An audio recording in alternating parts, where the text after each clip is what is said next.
सभी ग्रामवासियों को, सभी मोहल्ले वालों से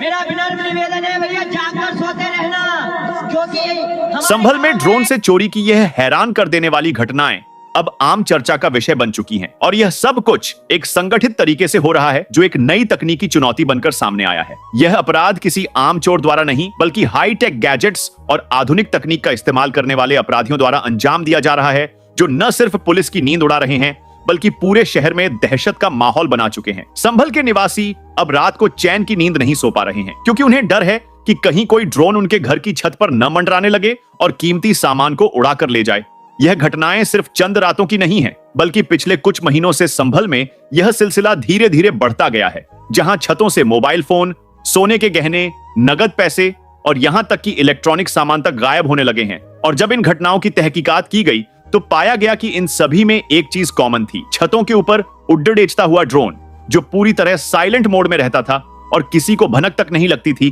कि उनके ऊपर कोई निगरानी कर रहा है। पुलिस द्वारा जारी फुटेज और जांच रिपोर्ट से स्पष्ट हो चुका है कि यह ड्रोन साधारण नहीं बल्कि उन्नत तकनीक वाले हैं, जिनमें नाइट विजन कैमरे, GPS tracking, remote grabber arms और ऑटोमेटिक रूट मैपिंग सिस्टम लगे होते हैं, जो किसी भी छत को स्कैन कर लेते हैं और फिर अपने टारगेट को चुनकर उसे 2 से 5 किलो तक की वस्तु के साथ उठा ले जाते हैं। यह ड्रोन अक्सर रात के 2 बजे से 4 बजे के बीच ऑपरेशन में आते हैं, जब पूरा मोहल्ला गहरी नींद में होता है और छतों पर कोई मूवमेंट नहीं होता। इसी समय ये ड्रोन बिना किसी शोर के अपने शिकार को पकड़ कर ले जाते हैं और इसके बाद वो चोरी का सामान या तो पास के किसी सुनसान इलाके में गिरा देते हैं जहां पहले से कोई रिसीवर मौजूद होता है, या फिर 2 से 3 किलोमीटर दूर किसी वाहन पर जो जीपीएस से लिंक होता है, जहां गिरोह के सदस्य इंतजार कर रहे होते हैं। पुलिस को शक है कि यह सब एक बड़े संगठित नेटवर्क का हिस्सा है, जिसमें तकनीकी एक्सपर्ट्स, डिलीवरी एजेंट्स और स्मगलिंग से जुड़े लोग शामिल हैं, जो ड्रोन की मदद से न सिर्फ चोरी कर रहे हैं बल्कि धीरे धीरे इसका इस्तेमाल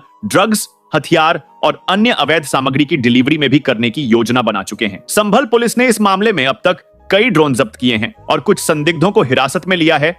लेकिन गिरोह का मास्टरमाइंड अब भी बाहर है, जो ड्रोन को रिमोटली ऑपरेट कर रहा है, संभवतः किसी बड़े शहर से, जैसे नोएडा, दिल्ली या मेरठ। पुलिस की माने तो इन ड्रोन को विदेशों से ऑर्डर किया गया है या फिर डार्क वेब के जरिए खरीदा गया है, जहां से ड्रोन की स्पेयर पार्ट्स, सॉफ्टवेयर अपग्रेड और जीपीएस सिस्टम आसानी से मिल जाते हैं। वहीं प्रशासन ने अब ड्रोन से सुरक्षा के लिए लोकल स्तर पर कई उपाय अपनाए हैं, जैसे ड्रोन डिटेक्टर स्कैनर, छतों पर स्टील नेट लगाने की सलाह और ड्रोन जैमर के साथ साथ गश्ती पुलिस टीमों को रात के समय सक्रिय रखना। लेकिन फिर भी यह समस्या पूरी तरह से समाप्त नहीं हो पाई है, क्योंकि ड्रोन की तकनीक लगातार एडवांस हो रही है और अपराधी अब एआई आधारित ऑटो पायलट सिस्टम का इस्तेमाल करने लगे हैं, जिससे उन्हें रियल टाइम में ड्रोन को कंट्रोल करने की जरूरत नहीं होती। आम जनता अब खुद भी जागरूक हो रही है।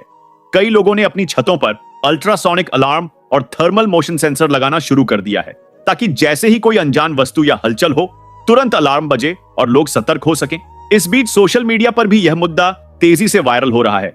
लोग अपने घरों से जुड़े घटनाक्रम, फुटेज और रात की आवाजें शेयर कर रहे हैं, ताकि अन्य लोग भी सजग रह सकें और यह डिजिटल निगरानी अब पुलिस को भी इन चोरों को पकड़ने में मदद कर रही है। लेकिन चिंता की बात यह है कि यदि इस प्रकार की घटनाओं पर जल्द रोक नहीं लगाई गई तो ड्रोन के माध्यम से होने वाले अपराध न सिर्फ छोटे मोटे चोरियों तक सीमित रहेंगे बल्कि बड़े आतंकी साजिशों, नकली नोटों की सप्लाई और सीमा पार से तस्करी जैसे गंभीर मामलों तक भी पहुंच सकते हैं। यही वजह है कि सरकार से मांग की जा रही है कि छोटे शहरों और कस्बों के लिए एक विशेष एंटी ड्रोन पॉलिसी बनाई जाए, जिसमें लोकल पुलिस को ड्रोन टेक्नोलॉजी की ट्रेनिंग दी जाए, स्कूलों और मोहल्लों में जागरूकता कैंप लगाए जाएं और लोगों को यह बताया जाए कि वे अपने घरों को कैसे सुरक्षित बना सकते हैं। वहीं यह भी जरूरी है कि डीजीसीए की तरफ से तय ड्रोन नीतियों को सख्ती से लागू किया जाए, ताकि बिना अनुमति के उड़ाए जा रहे ड्रोन को तुरंत रोका जा सके। फिलहाल संभल का माहौल भय और संदेह से भरा हुआ है। लोग अब आसमान की तरफ देखकर डरते हैं और इस अनदेखे दुश्मन से लड़ने के लिए समाज, सरकार और तकनीक सभी को मिलकर काम करना होगा, ताकि संभल को दोबारा सुरक्षित बनाया जा सके और आने वाली पीढ़ियों को हम यह न कहें